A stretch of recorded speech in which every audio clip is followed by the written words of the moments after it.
संतोष बांगर यांनी गोपनीयतेचा भंग केलेला आहे।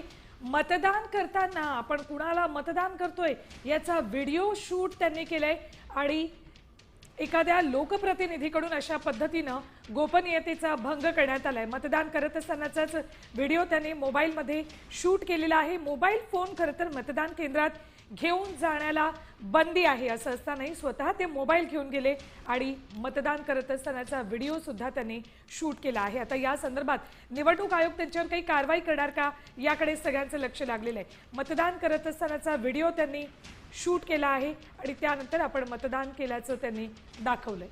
खरं तर सामान्य माणूस जेव्हा मतदानासाठी जातो त्यावेळी त्याची तपासणी केली जाते, त्याला सूचना दिल्या जातात। मात्र हा जो व्हिडिओ समोर येतोय हा प्रतिनिधीचा व्हिडिओ समोर येतोय। शिवसेना आमदार संतोष बांगर यांच्या मतदान केंद्रातील व्हिडिओची निवडणूक अधिकाऱ्याकडून सध्या चौकशी सुरू करण्यात आली आहे। मतदान करण्यासाठी आलेल्या महिलेला आमदार बांगर काहीतरी कानात सांगत असल्याचं या व्हिडिओमध्ये दिसतंय।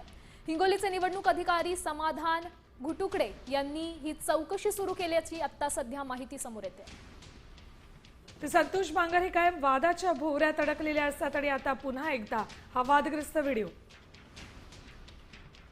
प्रोसिजर काय झाली होती, किती जण तिथे आपण उपस्थित होते मतदान केंद्रामध्ये आणि त्याच्यावरून जर तिथे जर गोपनीयतेचा भंग होतोय असं अहवालांती दिसलं। आता प्राथमिक दर्शनी तसं हे होते, पण त्याच्यावर पूर्ण आपण केंद्राध्यक्ष कारण की ते स्थळ पाहणी ठिकाणी होते। मतदान केंद्राध्यक्षाचा अहवाल आम्हाला महत्त्वाचा आहे, तसं त्यांना आपण पत्र देतोय आता की त्या हे ज्या बाबी घडलेल्या आहेत त्याचा हे करून त्याच्यावरती उचित जर गोपनीयतेचा भंग तिथे झाला असेल किंवा अवाजवी प्रभाव मतदारावर करण्याचा प्रकार झाला असेल तर त्याच्यावर गुन्हा दाखल होईल।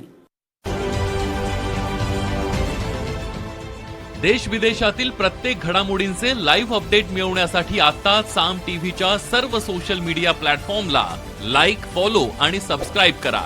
तसंच सर्व नोटिफिकेशनसाठी बेल आयकॉन प्रेस करायला विसरू नका।